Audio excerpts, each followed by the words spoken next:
ओम सभी को नमस्ते। ओम का उच्चारण सादर प्रणाम। ओम।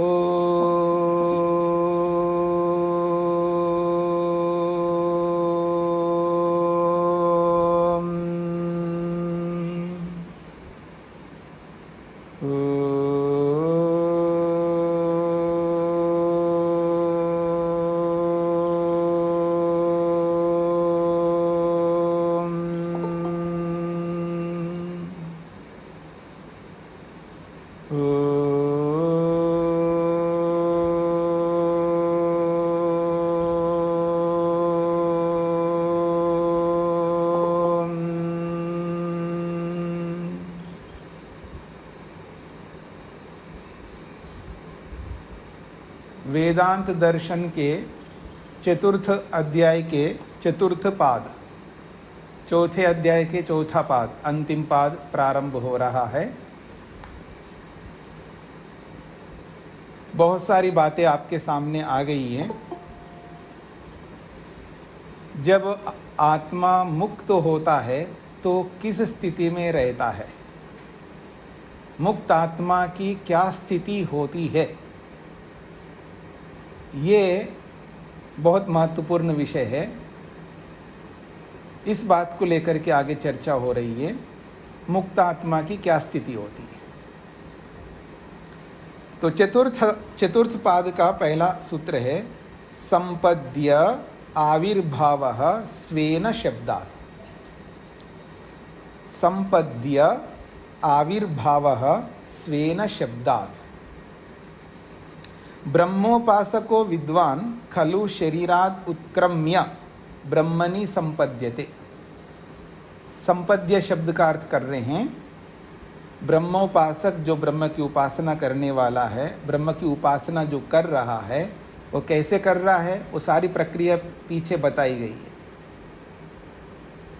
एकांत सेवन करता हुआ, समस्त बंधनों को त्याग करके, श्रद्धा तप आदि साधनों को अपनाता हुआ जब ब्रह्म की उपासना करता है, तभी सारे क्लेशों को समाप्त करता है, अविद्या को समाप्त करता है, संस्कारों को समाप्त करता है, और जो करने योग्य कर्तव्य है, जो योग में बताए गए हैं, उन सबको कर लेता है।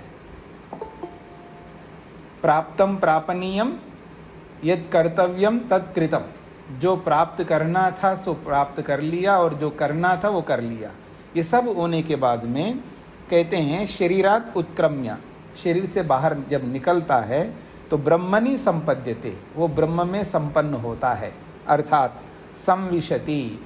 संपद्यते को खोला है, वो परमात्मा में प्रवेश करता है।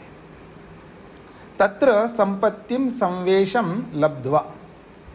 तो ब्रह्म में प्रवेश करता है का मतलब है ब्रह्म से दूर नहीं हो रहा है ना, परमात्मा में ही तो है। तो ब्रह्म में प्रवेश करने का मतलब है ज्ञान पूर्वक परमात्मा में प्रवेश करता है। अब साक्षात प्रत्यक्ष प्रवेश कर रहा है। अभी तो हम लोग परमात्मा में विराजमान हैं, स्थान की दृष्टि से, काल की दृष्टि से, लेकिन परमात्मा की अनुभूति नहीं कर पा रहे, प्रत्यक्ष अनुभूति नहीं कर पा रहे। तो जो परमात्मा की जो प्रत्यक्ष अनुभूति करता है, तो यही परमात्मा में प्रवेश करना है। परमात्मा में विलीन होना, ये भी इसी का अर्थ है। परमात्मा में विलीन होने का मतलब ही यहाँ पर ब्रह्मणि संपद्यते, ब्रह्म में विलीन हो गया, अर्थात परमात्मा में प्रवेश हो गया। तो कहते हैं तत्र संपत्तिम संवेशम लब्ध्वा, उस परमात्मा की संपत्ति अर्थात उस परमात्मा में प्रवेश करके स तस्य स्वेन रूपेण आविर्भावः प्रकटीभावो भवति। ये है विशेष बात। परमात्मा में विलीन होकर के भी वो कैसे रहता है, इस बात को लेकर के महर्षि वेदव्यास स्वयं कह रहे हैं सूत्र के माध्यम से कि स, वह जीवात्मा, वो मुक्तात्मा, तस्य स्वेन रूपेण आविर्भावः, वो अपने स्वयं के स्वरूप में प्रकट होता है, अपने निज स्वरूप में रहता है। यानी उसका अस्तित्व मिटता नहीं है वहाँ पर। परमात्मा में विलीन होकर के भी वो कहते हैं स्वेन रूपेण आविर्भाव, अपने स्वरूप में प्रकट होता है, अर्थात अपने निज स्वरूप में रहता है। उसका अपना एग्जिस्टेंस, अपना स्वभाव, अपनी सत्ता उसका अलग पृथक रहता है। तो इसलिए कह रहे हैं तस्य स्वेन रूपेण आविर्भाव, उसका अपने स्वयं के रूप में वो प्रकट होता है। कुतो अवगम्यते, आप कैसा कहना चाह रहे हो कि वो अपने निज स्वरूप में प्रकट होता है, ये आपको कैसे पता लगा? तो कहते हैं शब्दात तद विषय का श्रुति वचनात्, इस बात को कहने वाली श्रुति है। श्रुति कह रही है स्वयं, क्या कह रही है श्रुति? एषः संप्रसादः अस्मात् शरीरात् समुत्थाय परम ज्योति ही उपसंपद्य स्वेन रूपेण अभिनिष्पद्यते। छांदोग्य उपनिषदकार स्वयं कह रहे हैं एषा संप्रसाद, ये जो संप्रसाद, ये जीवात्मा का एक नाम है संप्रसाद। ये जो संप्रसाद रूपी जीवात्मा है, संप्रसाद का अर्थ होता है सम्यक प्रसाद संप्रसाद, जो अच्छी प्रकार से परमात्मा की कृपा को प्राप्त किया हुआ होता है, जो प्रसन्न होता है, सभी ईश्वर की आज्ञाओं का जब पालन करता है तो परमात्मा उसके अनुरूप होता है, तो परमात्मा के अनुरूप होकर के वो प्रसन्न रहता है। ईश्वर का प्रसाद, ईश्वर की जो कृपा है उस पर आ जाती है। योग में भी बोला है कि ईश्वर की कृपा से, ईश्वर के संप्रसाद से, उसी के प्रसाद से वो यथार्थ स्वरूप को, परमात्मा के स्वरूप को समझता है, स्वयं के भी और परमात्मा के स्वरूप को। तो ऐसा जो संप्रसाद रूपी जीवात्मा है, अस्मात् शरीरात समुत्थाय, इस वर्तमान शरीर से बाहर निकल करके परम ज्योति उपसंपद्य, परम ज्योति परमात्मा को प्राप्त होता है, अर्थात उसका प्रत्यक्ष कर लेता है, शरीर छोड़ करके उसी में रहता है, और उसी में रहता हुआ परम ज्योति को प्राप्त होकर के भी स्वेन रूपेण अभिनिष्पद्यते, अपने निज स्वरूप में विराजमान रहता है, अपने स्वरूप को खोता नहीं है। परमात्मा में विलीन होने के बाद में भी अपने निज स्वरूप में ही रहता है, ये इसका अभिप्राय है। हाँ जी, सूत्र का अर्थ लिखिएगा। ब्रह्मोपासक शरीर त्याग करके, ब्रह्मोपासक शरीर त्याग करके, ब्रह्मोपासक शरीर त्याग करके ब्रह्म को प्राप्त होकर, ब्रह्म को प्राप्त होकर, अर्थात ब्रह्म को प्राप्त होकर अर्थात ब्रह्म में प्रविष्ट होकर भी, ब्रह्म में प्रविष्ट होकर भी, ब्रह्म में प्रविष्ट होकर भी अपने पृथक निज स्वरूप में,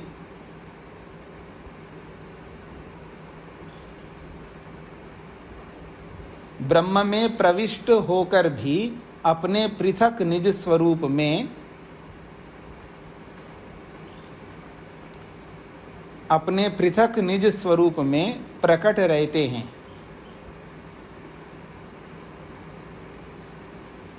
ब्रह्म में प्रविष्ट होकर भी अपने पृथक निज स्वरूप में प्रकट रहते हैं, ऐसा ही शास्त्र वर्णन करता है, ऐसा ही शास्त्र वर्णन करता है। ब्रह्मोपासक शरीर त्याग करके ब्रह्म को प्राप्त होकर अर्थात ब्रह्म में प्रविष्ट होकर भी अपने पृथक निज स्वरूप में प्रकट रहते हैं, ऐसा ही शास्त्र वर्णन करता है।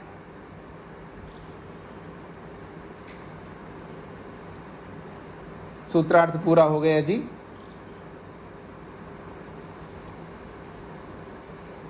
माता शकुंतला जी ने हाथ खड़ा किया, कोई प्रश्न था?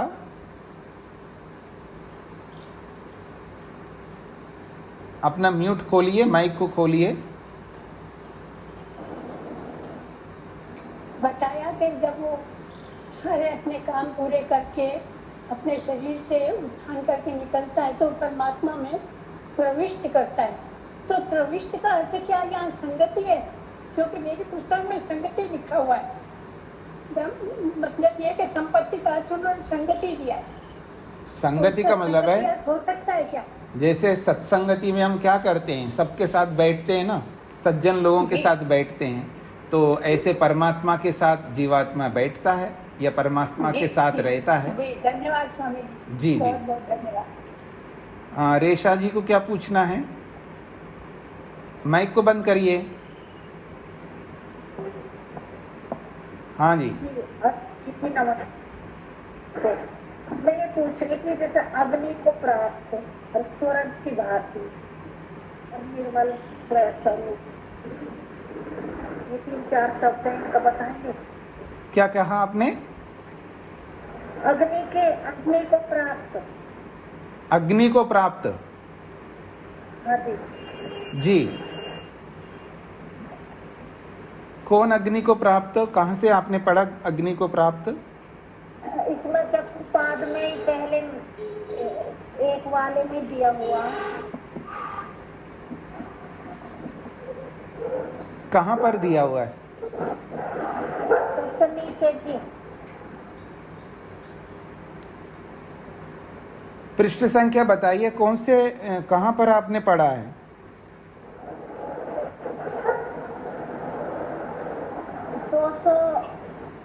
अम्मी जी हिंदी अनुवाद में देख रहे हैं। अच्छा, हिंदी अनुवाद में क्या लिखा हुआ है? ये लिख रहा है अग्नि को प्राप्त और निर्मल, ये शब्द कैसे है? आत्मा हो जाता। पूरा वाक्य पढ़िए, क्या लिखा हुआ है? अग्नि को प्राप्त स्वर्ग की भांति अपने निर्मल स्वरूप में आ जाता है। इसी सूत्र का पढ़ रहे हैं आप?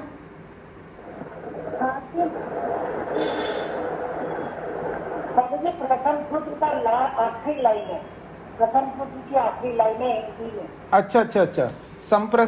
एषा संप्रसादो अस्मा शरीरा समुत्थाय परम ज्योति उपसंपद्य स्वेन रूपेण अभिनिष्पद्यते।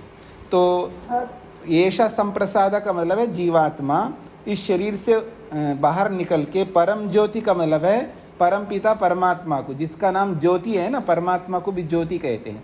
तो परम ज्योति का मतलब है उत्कृष्ट परमात्मा को प्राप्त होकर के अपने निज स्वरूप में रहते हैं या अपने निज स्वरूप में प्रकट रहते हैं। इसका यही अर्थ है जो मैंने पहले बोला था। ज्योति को अग्नि कहा है ना स्वामी जी, ज्योति को अग्नि कहा है। हाँ, तो ज्योति को अग्नि बोला तो परमात्मा को अग्नि बोलते हैं ना, अग्निमीड़े पुरोहितम यज्ञस्य देव मृत्विजम। तो परमात्मा का एक नाम अग्नि भी है। अग्नि कहो ज्योति कहो एक ही बात है। हाँ जी, रेशा जी स्पष्ट हो गया? हाँ जी धन्यवाद जी। हाँ, बंद करिएगा। तो आगे बढ़ते हैं जी। तो यहाँ पर स्पष्ट किया है कि ब्रह्म में विलीन होने का अर्थ क्या है। बहुत सारे लोग कहते हैं ब्रह्म में विलीन हो गया। विलीन का मतलब है परमात्मा और जीवात्मा एक हो गए हैं, इसका ये अर्थ नहीं है। परमात्मा में विलीन का मतलब है परमात्मा के साथ जुड़ करके अपने निज स्वरूप में ही रहेगा, जैसा उसका स्वरूप है। उसका स्वरूप मिटता नहीं है। जीवात्मा है, स्वतंत्र है, वो समाप्त थोड़ा होता है। यानी कोई वस्तु वैसी समाप्त नहीं होती है, चाहे वो जड़ हो या चेतन हो। तो जड़ वस्तु भी पूर्ण रूप से समाप्त नहीं होती है, तो जीवात्मा कैसे समाप्त होगा? तो उसमें विलीन होने का अर्थ ही ये है कि अपने परमात्मा जैसा हो करके अपने निज स्वरूप में रहता है, लेकिन रहता है परमात्मा जैसा। अब परमात्मा जैसा का मतलब है परमात्मा आनंद युक्त है तो ये भी आनंद युक्त रहेगा, वो क्लेश रहित है तो ये भी क्लेश रहित रहेगा। तो परमात्मा में विलीन होकर के अपने निज स्वरूप में ही रहेगा, इसका ये अर्थ है। तो आगे बढ़ते हैं। कदा कह अत्र उच्यते, कब अपने निज स्वरूप में रहता है? एक प्रश्न किया जा रहा है। कदा कह अत्र उच्यते, कदा का मतलब है कब।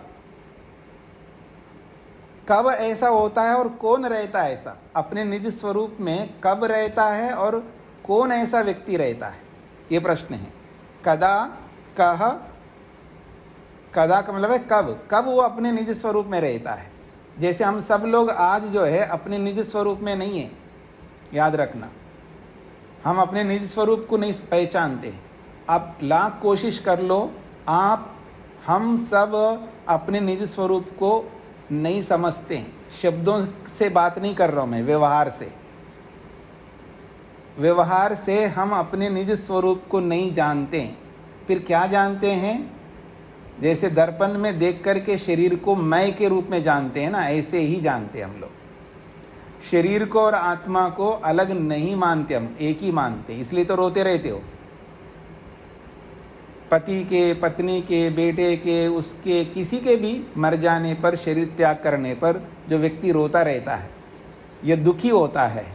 उसको लाख कोशिशें करो, लाख बार बता दो, बात तो आप सही कह रहे हो, लेकिन मन से निकल नहीं रहा है। अरे क्यों नहीं निकलेगा जी? निकालोगे तो निकलेगा ना, आप निकालना ही नहीं चाहते हैं। तो ये सब जो है हम शब्दों से समझ रहे हैं। बात यहाँ शब्दों से समझने की बात नहीं है, ये व्यवहार में समझना है। हाँ जी, शराब पीना गलत है, हाँ गलत है, जैसे उसको समझते हो ना। हाँ जी, मांस खाना गलत है, समझ गए? समझ गए, इसलिए तो नहीं खा रहे हैं आप। आज आप में से कोई खाते हैं क्या मांस? हाथ खड़ा कर सकते हो, मेरे को पता लगे कि हाँ हम लोग खाते हैं। नहीं खाते स्वामी जी। हाँ जी, नहीं खाते हो ना, तो ये है समझने का मतलब। इसको कहते हैं कि हाँ समझते हैं इसलिए नहीं करते हैं ऐसा। तो ऐसे ही अगर कोई शरीर छोड़ करके जाता है तो उस समय भी ऐसे समझना है जैसे मांस ना खाने के समान। तो आत्मा मरा नहीं है ना, नहीं मरा, फिर नहीं रोना है, नहीं रोना चाहिए, तो फिर रोना ही नहीं। ये इसका मतलब है समझने का। तो ऐसे ही तो जीवात्मा, हम सब लोग अपने निज स्वरूप में रहते हुए भी अपने निज स्वरूप में नहीं रहते हैं। योग दर्शन आपने पढ़ा हो, इसी के लिए योग दर्शनकार ने कहा वृत्ति सारूप्यम इतरत्र। जब वो समाधि नहीं लगाता है तो वृत्तियों को और अपने आप को एक ही मानता है। एकमेव दर्शनम ख्यातिरेव दर्शनम, महर्षि वेदव्यास ने वहां लिखा है कि उसको एक ही दर्शन होता है, अर्थात एक ही ज्ञान होता है।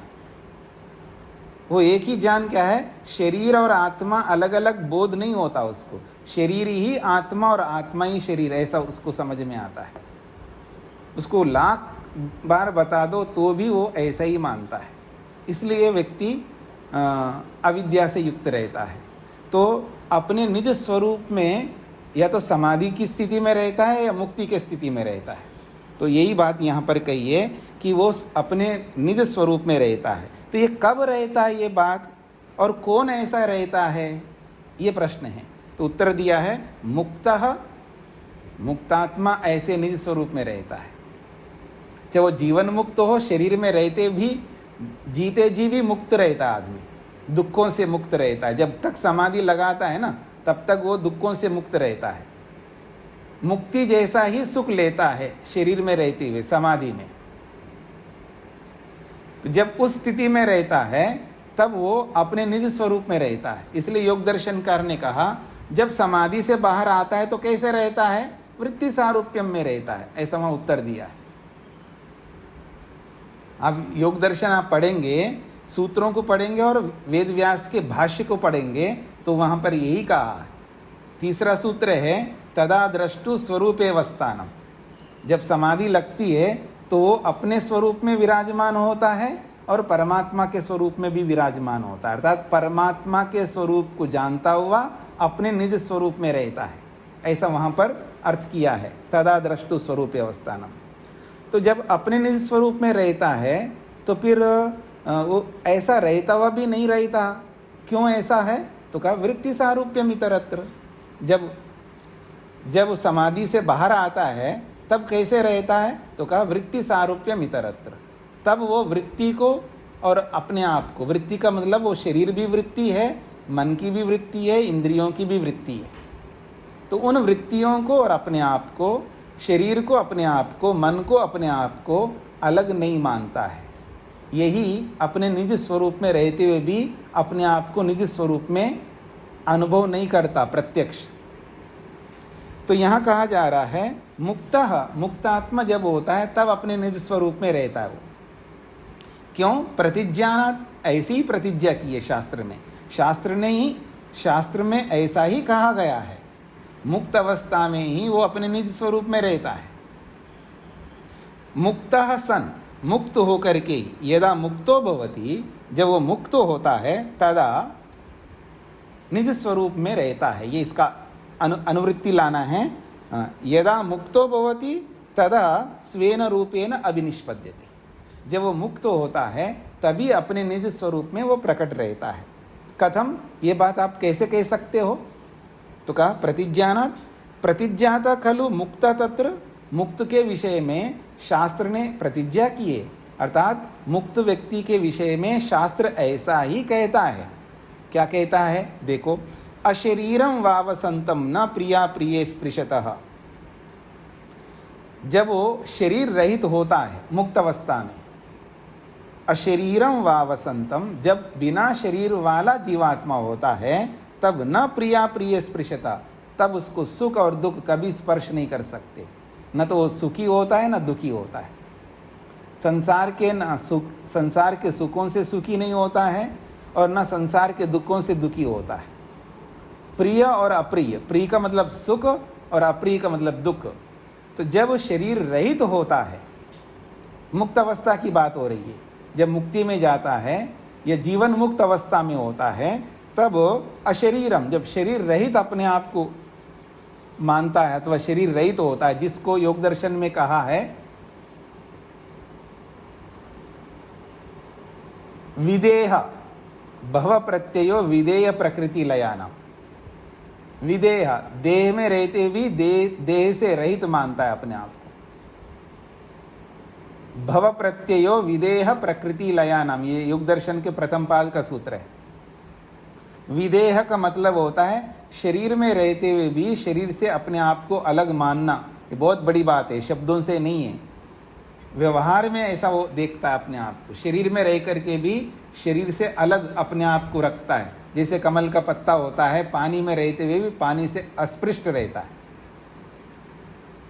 कमल का पत्ता पानी में रह करके भी पानी के संपर्क से रहित होता है। वो कमल के पत्ते के समान होता है। कौन? विदेह योगी।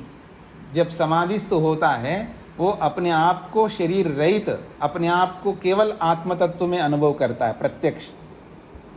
तो कहते हैं अशरीरम वावसंतम, जब शरीर नहीं रहता है वास्तव में, तभी उसको कोई दुख कोई सुख नहीं होता है संसार का।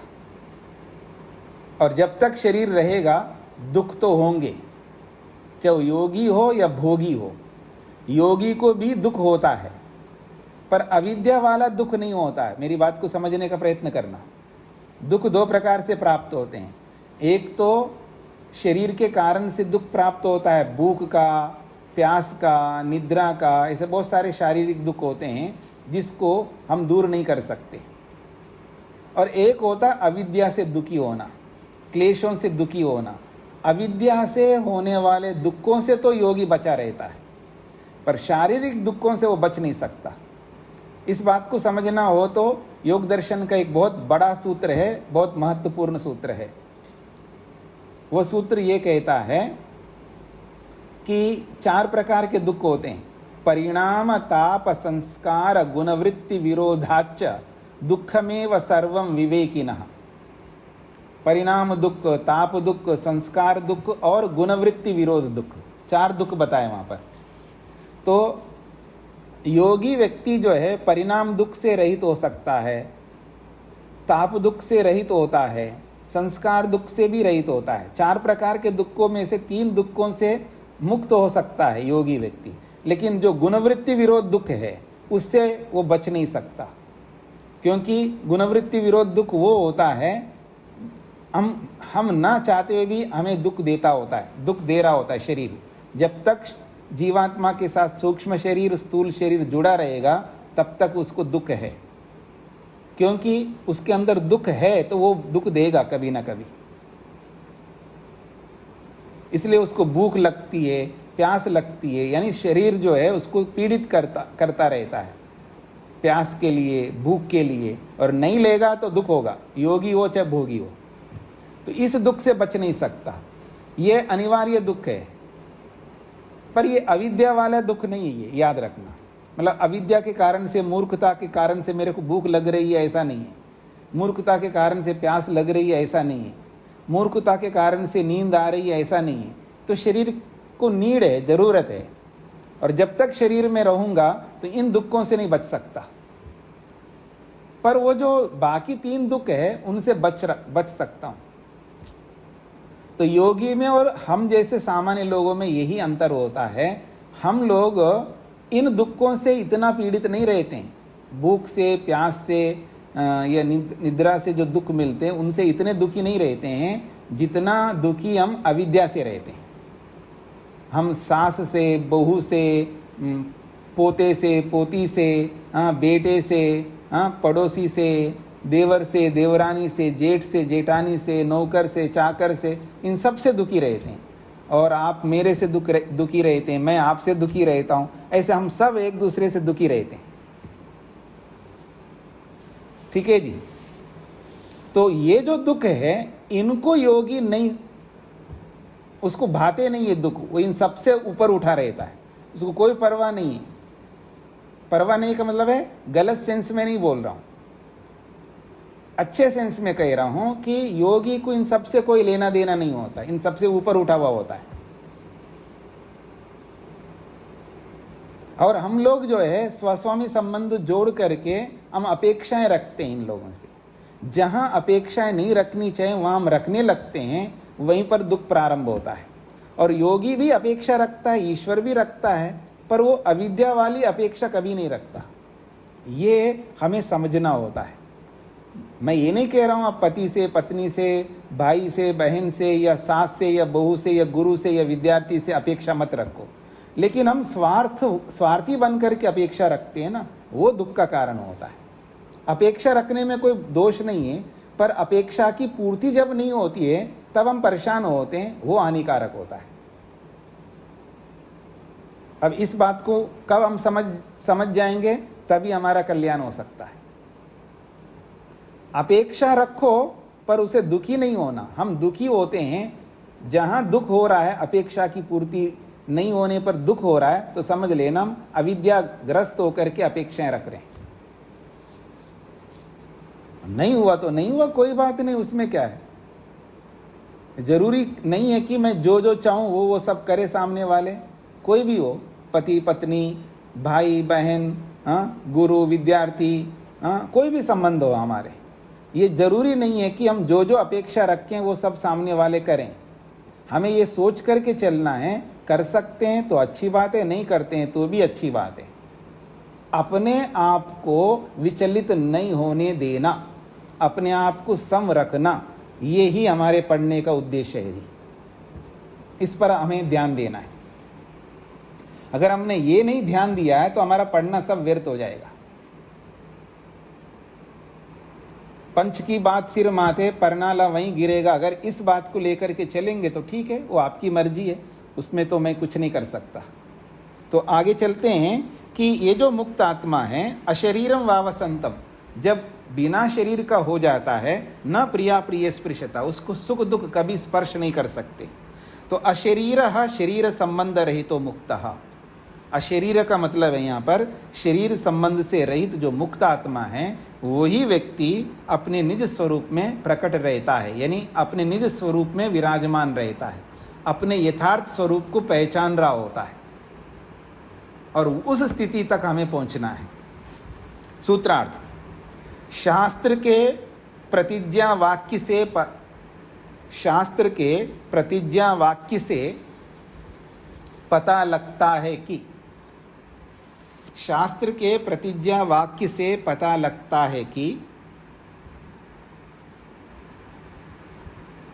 शास्त्र के प्रतिज्ञा वाक्य से पता लगता है कि मुक्त अवस्था में, मुक्त अवस्था में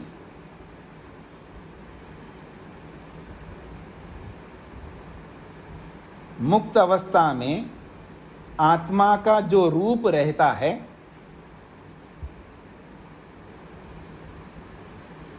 शास्त्र के प्रतिज्ञा वाक्य से पता लगता है कि मुक्त अवस्था में आत्मा का जो रूप रहता है, आत्मा का जो रूप रहता है वह जीवात्मा का अपना वास्तविक रूप होता है। जीवात्मा का जो रूप रहता है वह जीवात्मा का अपना वास्तविक रूप होता है।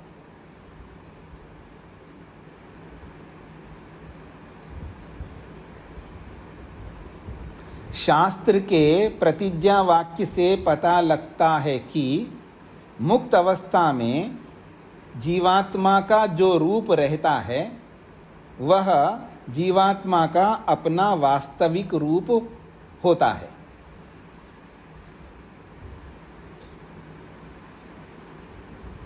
अब प्रश्नकर्ता एक प्रश्न उपस्थित किया है, क्योंकि प्रथम सूत्र में कहा था संपद्य आविर्भाव स्वेन शब्दात, तो उसमें प्रमाण दिया था संप्रसादः अस्मात् शरीरात् समुत्थाय। उस संप्रसाद शब्द को लेकर के प्रश्नकर्ता एक प्रश्न उपस्थित कर रहा है। संप्रसाद इति उच्यते, आपने संप्रसाद बात कही है। एवं तो सः सुषुप्तवस्थागतः खलु सशरीरो अमुक्त प्रसज्येत, क्योंकि संप्रसाद आपने कहा है तो संप्रसाद तो कोई भी व्यक्ति हो सकता है ना। सुषुप्त अवस्था वाला भी हो सकता है, जागृत अवस्था वाला भी हो सकता है। शरीर सशरीर यानी शरीर वाला अमुक्त व्यक्ति हो सकता है संप्रसाद। ये प्रश्नकर्ता का प्रश्न है। तो जो अपने निज स्वरूप में प्रकट होता है संप्रसाद, ऐसा बोला था, तो कह रहे हैं वो तो संप्रसाद कोई भी होगा, आप भी, मैं भी, सब संप्रसाद ही हम लोग चाहे जागृत अवस्था में हैं चाहे सुषुप्ति अवस्था में हैं, तो हम सब संप्रसाद ही कहलाएंगे। तो ऐसी स्थिति में आपने संप्रसाद कहकर के जो उत्तर दिया है वो तो उचित नहीं है। ये प्रश्नकर्ता का प्रश्न है। तो कहते हैं आत्मा प्रकरणात्, आत्मा प्रकरणात् इसका समाधान किया जा रहा है। स एष संप्रसादो यो अत्र उच्यते न स शरीर अभिलक्षितः। तो कहते हैं स एष संप्रसाद, ये जो संप्रसाद बोल करके जो हमने उत्तर दिया था वो शरीर में रहने वाला संप्रसाद नहीं है। मतलब शरीर में रहता हुआ अपने निज स्वरूप में प्रकट होता है, ऐसा थोड़ा हम कहना चाह रहे हैं। स एष संप्रसादो यो अत्र उच्यते, जो संप्रसाद को लेकर के जो हमने यहाँ पहले सूत्र में बोला है, न स शरीर, वो शरीर सहित आत्मा नहीं है, किंतु स आत्मा अस्ति प्रकरणात्, वो केवल आत्मा है, बिना शरीर वाला आत्मा है। वो पठ्यते ही आत्मा तत्र संप्रसाद प्रकरणे, तो वहाँ उस प्रकरण में आत्मा शब्द का पाठ किया गया है, बिना शरीर वाला आत्मा शब्द का पाठ किया गया है। तद यत्र एतत् सुप्तः समस्तः संप्रसन्नः स्वप्नं विजानाति स्वप्नं न विजानाति एषा आत्मा इति उवाच। वो बहुत बड़ा लंबा प्रसंग है वहाँ पर उसी उपनिषद में। वो जब शरीर छोड़ करके जाता है तो न तो वो सुप्त रहता है यानी सुषुप्त अवस्था में रहता है, न समस्त रहता है, न संप्रसन्न रहता है, न स्वप्नम विजानाति, न स्वप्न को जानता है, कुछ नहीं जानता। आत्मा केवल आत्म तत्व के रूप में, केवल आत्मा के रूप में रहता है, वही अपने निज स्वरूप में प्रकट होता है मुक्त अवस्था में। यानी मुक्त अवस्था की बात वहाँ पर चली है तो वहाँ तो सुषुप्ति होती नहीं है, समस्त वो सभी इंद्रियों के साथ युक्त नहीं होता है, संप्रसन्न कभी खुश हो रहा है या कभी दुखी हो रहा हो ऐसा नहीं होता है, न कभी वो स्वप्न लेता है, कुछ नहीं करता है। ऐसा आत्मा, ऐसा वो आत्मा होता है, केवल आत्म तत्व होता है वहाँ पर मुक्ति में। तो वहाँ आत्मा शब्द का प्रयोग करके बोला है और प्रसंग मुक्ति का है वहाँ पर, वहाँ सशरीर संप्रसाद वाला नहीं है। ये इसका उत्तर दिया उन्होंने आत्मा प्रकरणात् इस सूत्र के माध्यम से। सूत्रार्थ लिखिएगा। संप्रसाद प्रकरण में, संप्रसाद प्रकरण में संप्रसाद प्रकरण में संप्रसाद शब्द से,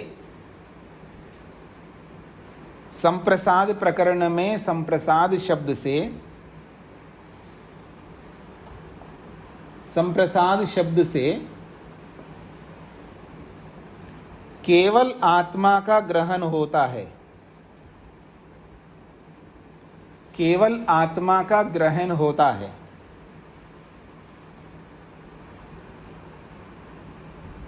संप्रसाद प्रकरण में संप्रसाद शब्द से केवल आत्मा का ग्रहण होता है। यह बात प्रकरण से जानी जाती है, यह बात प्रकरण से जानी जाती है।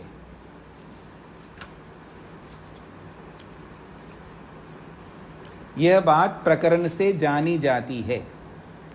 संप्रसाद प्रकरण में संप्रसाद शब्द से केवल आत्मा का ग्रहण होता है, यह बात प्रकरण से जानी जाती है। जब मुक्त आत्मा का प्रसंग चल रहा है तो वह केवल आत्मा ही रहेगा ना, शरीर कहाँ से आएगा? तो आप शरीर को लेकर के प्रश्न कर रहे हो, ऐसा कैसे कर सकते हो? ये बात आप समझ लो ना, प्रकरण से, प्रकरण मुक्त आत्मा का चल रहा है तो संप्रसाद का अर्थ वहाँ केवल जीवात्मा है, वो शरीर वाला जीवात्मा नहीं है। ये इसका अभिप्राय है।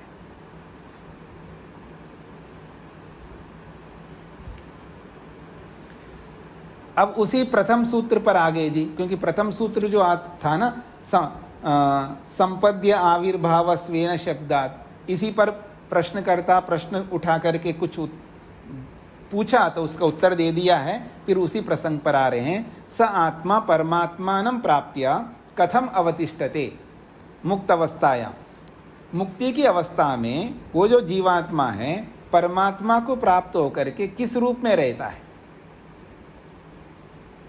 एक प्रश्न किया है। सच आत्मा परमात्मानं प्राप्य कथम अवतिष्ठते मुक्त अवस्थायाम, मुक्ति की अवस्था में वो जीवात्मा परमात्मा को पाकर के किस रूप में रहता है? इति अत्र उच्यते, इसका समाधान किया जा रहा है। अविभागेन दृष्टत्वा, वो अविभाग से एकीभूत होकर के रहता है, अर्थात परमात्मा में विलीन होता है ना। अब परमात्मा से अलग तो रहेगा नहीं, वो परमात्मा में ही रहेगा। तो अविभागेन दृष्टत्वा, अविभाग के रूप में, विभाग का मतलब है अलग अलग, और अविभाग का मतलब है बिना विभाग के, बिना अलग, अलग केवल आत्मा नहीं रहता ना, परमात्मा में ही रह रहा है वो, क्योंकि उसी में विलीन हुआ, तो अविभाग से रहता है वो। ऐसा ही शास्त्र में बताया गया होने से, शास्त्र में भी ऐसा ही दिखाया गया होने से, तत्र परमात्मनि मुक्तात्मा अविभागेन ताद्धर्म्येन दुग्धे जलम इव अवतिष्ठते। बड़ा अच्छा मोटा उदाहरण दिया यहाँ पर। तत्र, तत्र का मतलब है मुक्त अवस्था में, तत्र परमात्मनि, उस मुक्त अवस्था की स्थिति में जो परमात्मा में मुक्तात्मा रहता है वो कैसे रहता है? अविभागेन, अविभागेन अर्थात ताद्धर्म्येन, परमात्मा के धर्म से युक्त होता है। ताद्धर्म का मतलब है परमात्मा के धर्मों को धारण करता है, इसलिए वो अलग नहीं दिखता है, परमात्मा जैसा ही दिखता है वो। हाँ जी, जैसे एक उदाहरण दे देता हूँ मैं आपको कि पिता पुत्र है जी दोनों, और पिता पुत्र कई बार एक जैसे शक्ल वाले भी होते हैं ना जी। पिता पुत्र थोड़ा सा शक्ल अलग अलग होते हैं, ऐसा भी होता है, और कई बार सेम डिट्टो कॉपी जैसा होता है, यानी जैसा पिता दिख रहा होता है वैसे पुत्र दिख रहा होता है। अब वो पिता का ड्रेस पहन ले और जैसा दाढ़ी पिता ने रखा है, जैसे चश्मा पिता ने पहना है, सेम जैसे पिक्चरों में दिखाते हैं ना, तो पिता का वेश धारण करके आ जाए माँ के सामने। समझ रहे हैं? बेटा पिता का वेश धारण करके माँ के सामने आ जाए, तो वो तो ये तो पिता जैसा दिख रहा है, क्योंकि माँ तो माँ होती है, पहचान लेती है, लेकिन वो बोले ये तो पिता जैसा दिख रहा है, तो वो अलग नहीं दिखता, उसी जैसा दिखता है। इसी को कहा ताद्धर्मेन, यानी परमात्मा के धर्म से युक्त रहता है। उदाहरण दिया है दुग्धे जलम इव अवतिष्ठते, जैसे दूध में जल रहता है। अब जल जल के रूप में थोड़ा दिखता है वहां पर, दूध में पानी डाल दो, अब वो पानी पानी के रूप में थोड़ा दिखेगा दूध में, वो दूध जैसा ही दिखता है। तो ऐसे ही मुक्त आत्मा जब परमात्मा में विलीन होता है वो अविभागेन तिष्ठति, अर्थात वो परमात्मा जैसा ही दिखता है वहाँ पर। अब परमात्मा जैसे दिखने का मतलब है वो आनंद युक्त है तो ये भी आनंद युक्त है, वो अभय युक्त है तो ये भी अभय युक्त है, वो निरंजन है तो ये भी निरंजन है। निरंजन का मतलब है मल रहित, दोष रहित, अविद्या रहित, शुद्ध। निरंजन का अर्थ होता है शुद्ध, पवित्र। तो जैसे परमात्मा दिखता है वैसे ये दिखता है, तो दोनों एक जैसे दिख रहे हैं ना।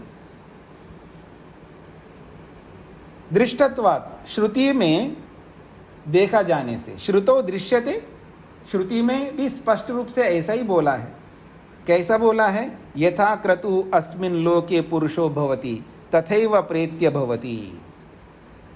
वो कहते हैं यथा क्रतु अस्मिन् लोके पुरुषो भवति, जैसे ये क्रतु जीवात्मा लोक में जिस रूप में रहता है, प्रेत्य तथैव भवति, मरने के बाद भी वैसा ही रहता है। जैसे शरीर में रहते समय आत्मा के रूप में, तो शरीर छोड़ने के बाद भी आत्मा के रूप में रहेगा। पर ब्रह्म क्रतु ही ब्रह्मोपासको भवति स मुक्ता सन। और ब्रह्म क्रतु जो ब्रह्म संकल्पी होता है ना, पीछे बोला था ना तीसरे पाद में, ब्रह्म क्रतु का मतलब है ब्रह्म संकल्पी। जो ब्रह्म को पाने का संकल्प लेकर के जो चल रहा होता है उसको ब्रह्म क्रतु कहते हैं। अभी तीसरे पाद में आपने पढ़ा है ब्रह्म क्रतु। तत्क्रतुश्च 15वां सूत्र है ना, तीसरे पाद के 15वां सूत्र में तत्क्रतु शब्द का, तत्क्रतु का मतलब है ब्रह्म क्रतु। तो कहते हैं ब्रह्म क्रतुर ही ब्रह्मोपासको भवति। जो ब्रह्म क्रतु है, ब्रह्म संकल्पी जो होता है वो ब्रह्मोपासक ही होता है। स मुक्ता सन, वो मुक्त होकर के ब्रह्मधर्मी भविष्यति, वो ब्रह्म धर्मी हो जाता है। यानी ब्रह्म में जैसे धर्म होते हैं वैसे ही धर्म वाला होता है।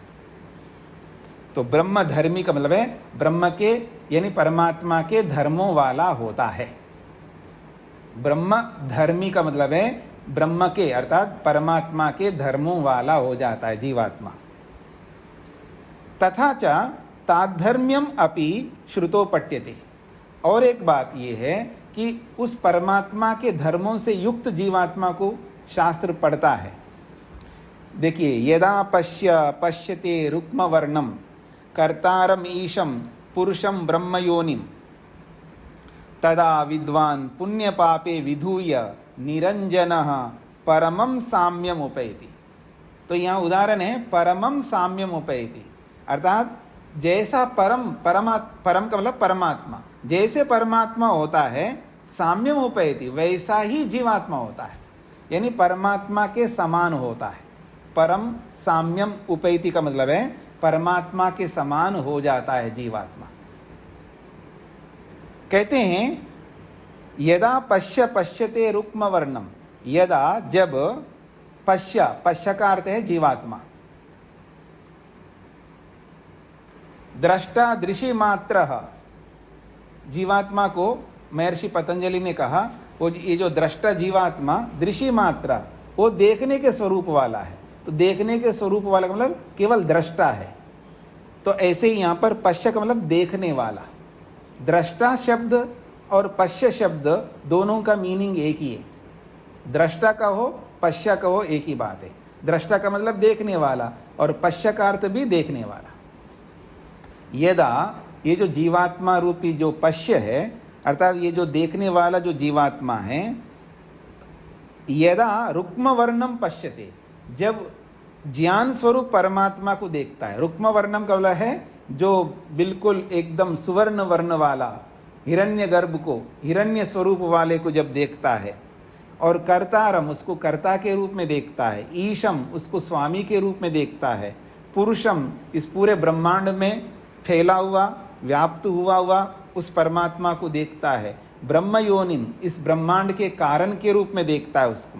तदा उस स्थिति में विद्वान, ये जो जीवात्मा रूपी विद्वान हैं, पुण्य पापे विधूया, पाप और पुण्य इन दोनों को धो करके अर्थात अपने जीवन में से पाप और पुण्य को धो देता है अर्थात हटा देता है। और निरंजन, फिर वो शुद्ध हो जाता है, मल रहित हो जाता है, पाप पुण्य से रहित हो जाता है। तब जाकर के परमम साम्यम उपैति, परमात्मा के समानता को, उस परम पुरुष के साम्यता को प्राप्त होता है, अर्थात परमात्मा जैसा बन जाता है। परमात्मा नहीं बनता है, परमात्मा के समान हो जाता है। साम्यम का मतलब है समान। तो वो अविभाग के रूप में, इस रूप में रहता है मुक्तावस्था में। सूत्रार्थ लिखिएगा। मोक्ष अवस्था में जीवात्मा, मोक्ष अवस्था में जीवात्मा, मोक्ष अवस्था में जीवात्मा ब्रह्म के धर्मों से युक्त होकर, ब्रह्म के धर्मों से युक्त होकर, मोक्ष अवस्था में जीवात्मा ब्रह्म के धर्मों से युक्त होकर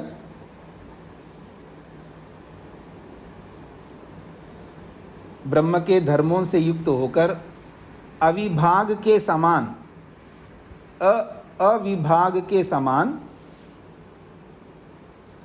अविभाग के समान एकीभूत होकर, अविभाग के समान को खोला है, एकीभूत होकर,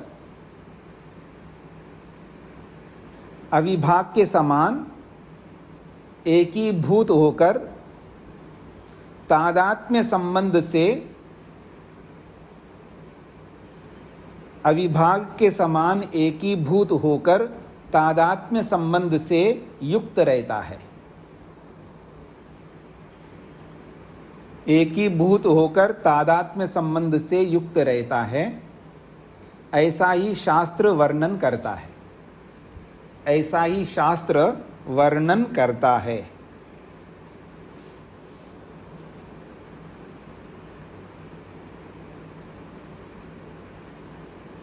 ऐसा ही शास्त्र वर्णन करता है। मोक्ष अवस्था में जीवात्मा ब्रह्म के धर्मों से युक्त होकर अविभाग के समान एकीभूत होकर तादात्म्य संबंध से युक्त रहता है, ऐसा ही शास्त्र वर्णन करता है। पांचवा सूत्र, ब्राह्मेण जैमिनि उपन्यासादिभ्य, जैमिनी आचार्य भी आगे बीच में वो भी कहते हैं ब्राह्मेण, वो ब्रह्म के धर्मों से युक्त होता है, अर्थात ब्राह्मण हो जाता है। ब्राह्मण का अर्थ भी यही होता है, ब्रह्म के गुणों से युक्त जो व्यक्ति होता है उसको ब्राह्मण कहते हैं। ब्रह्म के गुणों से जो युक्त रहता है उसको ब्राह्मण कहते हैं। ये ब्राह्मण शब्द का एक अर्थ है। ब्राह्मण शब्द के बहुत सारे अर्थ हैं, उनमें से एक अर्थ है ब्राह्मण, अर्थात ब्राह्मण को भी ब्राह्मण इसलिए कहते हैं, वो ब्रह्म के गुणों से युक्त होता है। जैसे ब्रह्म जो है सहनशील होता है, तो ब्राह्मण भी सहनशील होता है। होता है का मतलब है हमको होना पड़ेगा अगर हम ब्रह्म को पाना चाहते हैं। इसलिए पहाड़ भी टूट पड़े तो भी शांत रहना होता है। इसलिए मैं अक्सर कहा करता हूँ, आपके सिर पर बैठ के नाचे ना कोई, आपके निकट का व्यक्ति, आपके जो निकट का व्यक्ति आपके सिर पर बैठ के नाचे तो भी शांत रहने का। कब तक? ये कब तक शब्द को जीवन के, अपने जीवन में से ये कब वाला शब्द को हटाना पड़ेगा। हाँ, जब तक, कब तक ये जो शब्द रहता है ना, कब तक सहन करूं, कब तक मानूं, कब तक चलूं, कब तक बोलूं, ये कब शब्द को जीवन से हटाना पड़ता है। वहाँ कोई सीमा नहीं होती है, असीम। जब तक प्रयोजन की सिद्धि नहीं होती, जब तक मुक्ति में प्रवेश नहीं करेंगे तब तक। ये इसका अभिप्राय है। तो कहते हैं ब्राह्मेण धर्मेण अवतिष्ठते मुक्त इति जैमिनी आचार्यो मन्यते। जैमिनी आचार्य ये मानता है कि ब्राह्मेण धर्मेण अवतिष्ठते, ब्रह्म के धर्मों से युक्त रहता है। कौन? मुक्त आत्मा। कुतः, कैसे ये कहना चाह रहे हो? तो उपन्यासादिभ्य, उपन्यस्यते उपक्षिप्यते दृष्टांतेन उपपाद्यते। कहते उपन्यास का मतलब यहाँ दृष्टांत से समझाया गया है। बहुत सारे दृष्टांत आए हैं उपनिषदों में, उन दृष्टांतों से समझाया कि ब्रह्म के धर्मों से कैसे जीवात्मा युक्त रहता है। तो उपन्यास का मतलब है दृष्टांत। तो कहते हैं यो विचार सा उपन्यास, जो दृष्टांत से प्रतिपादित किया जाता है, दृष्टांत से जो वर्णन किया जाता है, जिस विचार को, यो विचारः, जिस विचार को, जिस सिद्धांत को दृष्टांत के माध्यम से प्रस्तुत किया जाता है, उसको उपन्यास कहते हैं। और जो बाहर लोक में भी जो उपन्यास होता है ना, वो भी तो ऐसे ही होते हैं। किसी कहानी को प्रस्तुत किया जाता है, उसमें किसी पात्र को लेकर के, किसी भी पात्र को, दुष्ट पात्र हो या सज्जन पात्र हो, सत्यवादी हरिश्चंद्र पात्र हो या आप रावण का पात्र हो, रामचंद्र का पात्र हो, चाहे कोई भी हो, तो किसी पात्र को लेकर के, किसी विषय को लेकर के वहाँ पर उपन्यासकार जो है वहाँ पर कहानी लिखता है, वो विचारों को रखता है। वो व्यक्ति कैसा है, वो विचारों को उस कहानी के माध्यम से, उस उदाहरण के माध्यम से रखता है। तो यहाँ पर भी दृष्टांतेन उपपाद्यते यो विचारा, जिस विचार को, जिस सिद्धांत को दृष्टांत के माध्यम से जब प्रस्तुत किया जाता है, स उपन्यास, उसको उपन्यास कहते हैं। और आदिना उपन्यास आदिभ्य, आदि शब्द से और क्या ले रहे हो, तो कह रहे आदिना फल व्यवहारो च क्रियते, आदि से फल और हमारा जो आपस का व्यवहार, ये दोनों इस उपन्यास के साथ भी जोड़ लेना चाहिए। तो जीवात्मना किला स्वभावो यत्र अवतिष्ठते तत्र तद्धर्मा भूत्वा एव अवतिष्ठते। अब जीवात्मा के एक बहुत बड़ा स्वभाव है जी। जैसे आप लोग बोलते हैं ना, मेरी एक बुरी आदत है जी चाय पीने की, ऐसा बोलते हो ना। मेरी एक बुरी आदत है जी बड़बड़ करने की, मेरी एक बुरी आदत है जी मैं गुस्सा करता हूँ, मेरी एक बुरी आदत है। और बुरी भी बोल रहे हैं और उसको गर्व से बोल भी रहे हैं, ठीक है जी। मतलब गर्व भी कर रहा है व्यक्ति, अहंकार भी कर रहा है, देखो जी मेरे में एक बहुत बड़ी बुरी, ऐसा बोलता है जैसे कि बहुत बड़ी बात हो। खैर, तो कहते हैं जीवात्मना किल स्वभाव, जीवात्मा के एक बहुत बड़ा स्वभाव है जी। क्या स्वभाव है, यत्र अवतिष्ठति, वह जहाँ भी रहता है, तत्र तद्धर्मा भूत्वा अवतिष्ठति, वो उसी जैसा बन करके रहता है। ये ऐसा क्या बोलते हैं इसको, ऐसा एक ढांचा है ये जीवात्मा, एक ऐसा तत्व है, उसको तरोड़ मरोड़ करके किसी के साथ भी फिट कर सकते हो आप, वो वैसे ही बन जाता है। कुत्ते में जाओ तो कुत्ते जैसा रहता है, गधे में जाए तो गधा जैसा रहता है, सुअर में जाए तो सुअर जैसा रहता है, पानी में जाए तो पानी जैसा रहता है, अग्नि में जाए तो अग्नि जैसा रहता है, और धरती में आए तो धरती जैसा रहता है। जिस ढांचे में डालो वैसे ही बन जाता है। ये जीवात्मा का स्वभाव है। तो कहते हैं जीवात्मा का स्वभाव है यत्र अवतिष्ठते तद धर्म भूत्वा अवतिष्ठते, जहाँ भी रहता है उसी धर्म से युक्त होकर के रहता है। पृथ्वीलोक के पार्थिवम, पृथ्वीलोक में जब रहता है तो पार्थिव शरीर में आकर के पृथ्वी के समान रहता है। पृथ्वीलोक के पार्थिवम, पृथ्वीलोक में जब आता है तो पार्थिवम बन करके, पार्थिव शरीर के साथ जुड़ करके अपने आप को शरीर से अलग मानता ही नहीं है। शरीर और मैं एक ही चीज़ है, बस उसी के साथ जुड़ गया। ये बात पकड़ में आ गई आपको। शरीरम अवाप्य अवतिष्ठते, और पार्थिवम शरीरम अवाप्य, पार्थिव शरीर को पा करके वो पार्थिव शरीर के समान और शरीर को अपने आप को अलग मानता नहीं है। अग्निलोके च आग्नेयेन शरीरेण, और अग्निलोक में अगर उसको भेजा जाए, आप वैशेषिक दर्शन पढ़ेंगे वहाँ पर भी ऐसा प्रसंग आता है कि जलीय लोक, पार्थिव लोक, यानी पृथ्वी में रहने वाले को पार्थिव कहते हैं, जल में रहने वाले को जलीय कहते हैं, अग्नि में रहने वाले को आग्नेय शरीर होते हैं, वायु में रहने वाले को वायवीय शरीर होते हैं। बस हमको वो दिखते नहीं है, ये अलग बात है। तो ये कह रहे हैं जब अग्निलोक में रहेगा तो आग्नेय शरीर है ना, आग्नेय शरीर से युक्त रहेगा जीवात्मा। तो कहते हैं आग्नेय शरीरेण धर्मेण अवतिष्ठति, तद्वत उसी के समान ब्रह्मणि स मुक्त सन ब्राह्मेण धर्मेण अवतिष्ठते। वो उपमा दे रहे हैं, ये उदाहरण दे रहे हैं, जैसे पृथ्वी में रहते हुए पार्थिव शरीर के साथ जुड़ता है, जल में रह करके जलीय शरीर के साथ रहता है, अग्नि में रहता हुआ आग्नेय शरीर के साथ रहता है, तो ऐसे ही परमात्मा में रहते हुए परमात्मा के धर्मों से युक्त रहता है। ये इसका अभिप्राय है। तो तद्वत उसी के समान ब्रह्मणि सा मुक्ता सन, ब्रह्म में मुक्त होकर के जब ब्रह्म में रहता है तो ब्राह्मेण धर्मेण अवतिष्ठते, वो परमात्मा के धर्मों से युक्त रहता है। फलम च मुक्तो, और मुक्ति में फिर फल क्या मिलता है जी? तो ब्राह्मणेव धर्मेण शरीर स्थानीयेन भुंक्ते, उसका फल ये है कि परमात्मा के धर्म से युक्त होकर के, तो परमात्मा के धर्म ही उसके लिए शरीर है, और फिर वो भुंक्ते उस मुक्ति का सुख को भोग करता है। इसलिए महर्षि स्वामी दयानंद ने भी लिखा है कि वो देखना चाहता है तो उसको आंख मिल जाता है, सुनना चाहता है तो उसको कान मिल जाता है, जो करना चाहता है वही परमात्मा उसको करवा रहा होता है।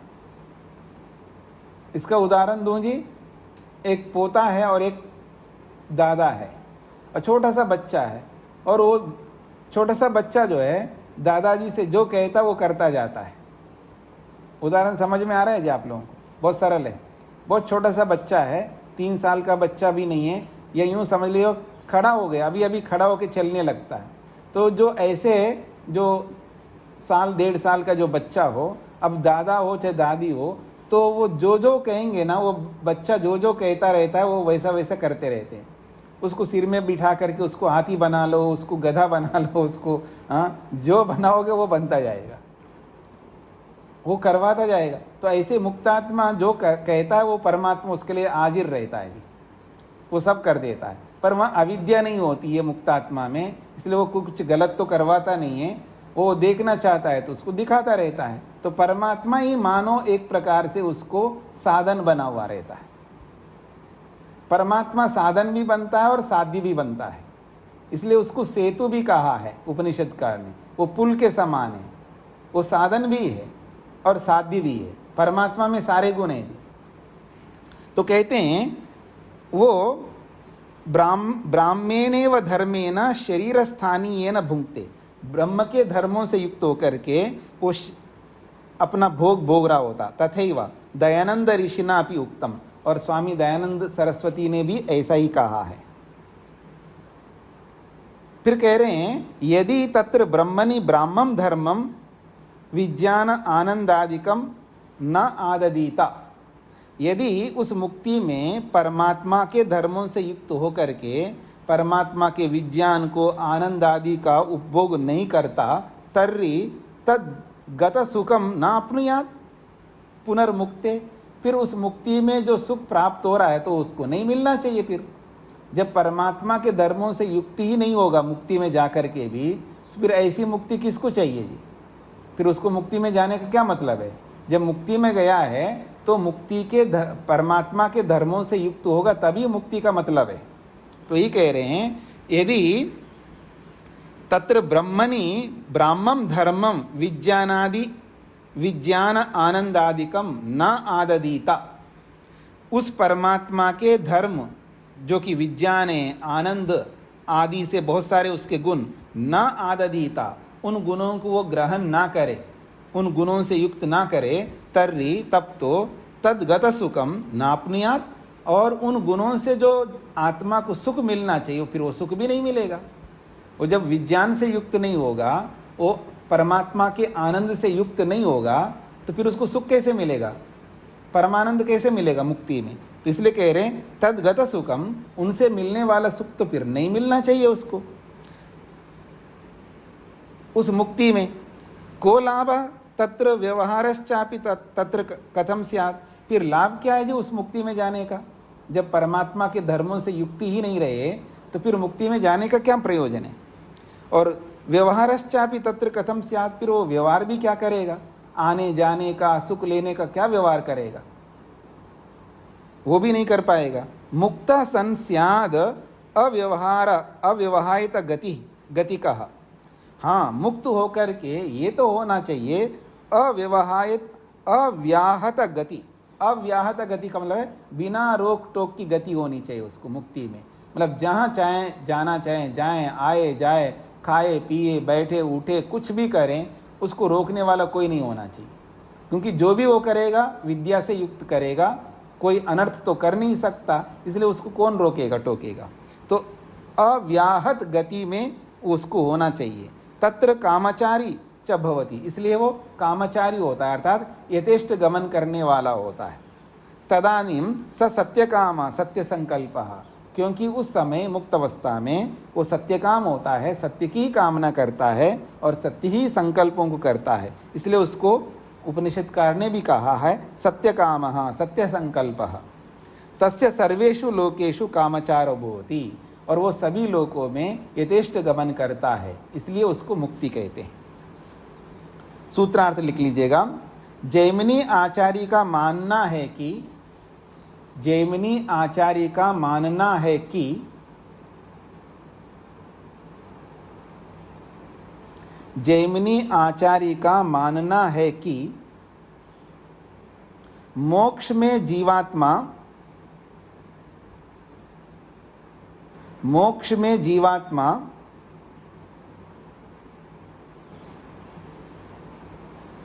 मोक्ष में जीवात्मा ब्रह्म के धर्मों से युक्त रहता है।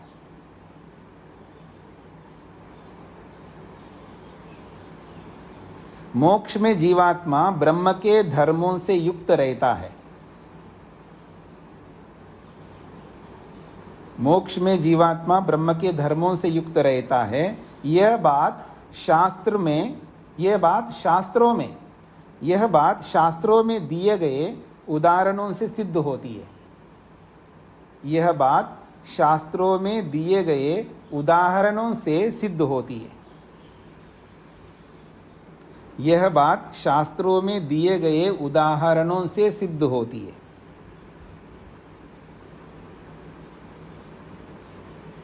जैमिनी आचार्य का मानना है कि मोक्ष में जीवात्मा ब्रह्म के धर्मों से युक्त रहता है। यह बात शास्त्रों में दिए गए उदाहरणों से सिद्ध होती है। ओम शांति शांति शांति।